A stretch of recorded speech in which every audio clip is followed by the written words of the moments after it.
L'amateur de sport d'hiver pourra choisir dans les Alpes la neige du Mont Blanc, ou de Chamonix à Val d'Isère, de Megève à l'Alpe d'Huez, s'échelonnent les plus belles pistes et les plus agréables stations.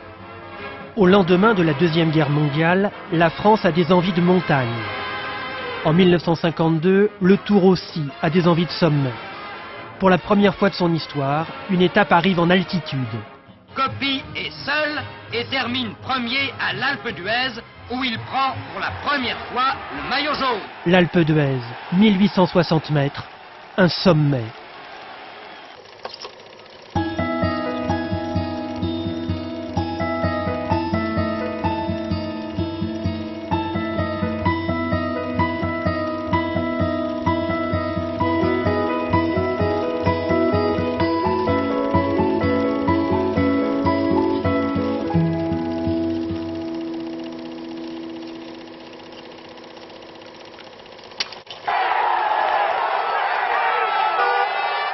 Depuis 1952, la foule enlace ici les coureurs d'une étonnante ferveur.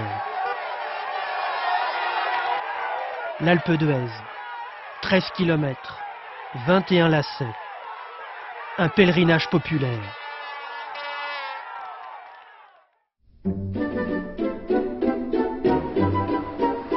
Deux à 3 jours avant le passage du Tour, les bords de route sont dans la fête et dans l'attente. Les spectateurs arrivent en avance pour être aux premières loges. On va dormir dans la voiture, une partie dans la tente, une partie dans la voiture. On est là depuis midi. Et puis on partira demain, on rentrera à 10, 11 h, au minuit ou 1 h du matin, on s'en fout. Dans l'Alpe d'Huez, faut aimer le vélo, la saucisse, le pot d'échappement, la pyrotechnie, tout ça au nom du spectacle. Mais quel spectacle!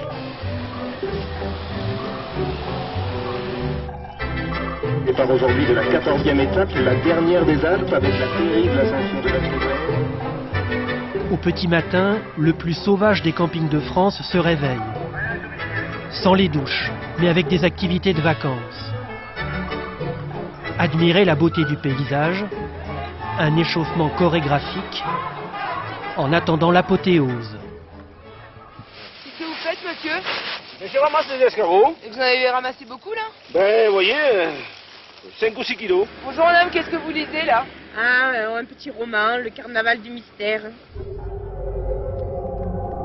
Le Carnaval du Mystère se situe au virage 7, surnommé le virage des Hollandais. Ils aiment l'Alpe d'Huez plus que d'autres cols, car leurs coureurs y ont souvent brillé. All the Dutch guys come here not only for the cycling but for the party.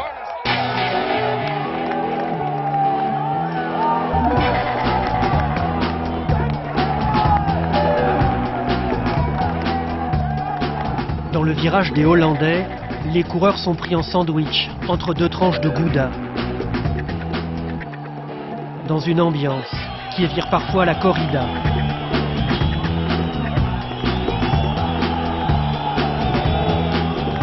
L'Alpe d'Huez est un défouloir à supporters, comme nulle part ailleurs. Les maillots Luxembourg! Ouais,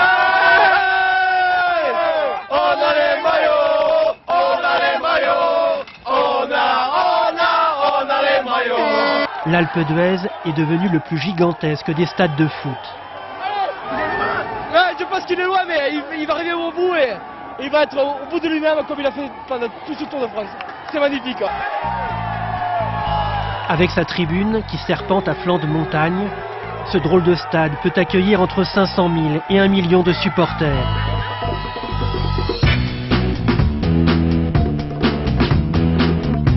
Au sommet, les premiers en terminent, le visage défait par la violence de l'effort, quand d'autres ne manquent pas d'air. Je sais pas s'ils se rendent compte, en fait, de l'état dans lequel on est, mais... Allez, ça coupe le souffle, quoi.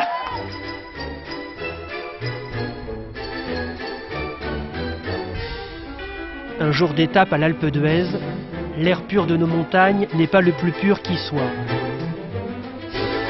Mais il n'empêche, c'est un air de fête.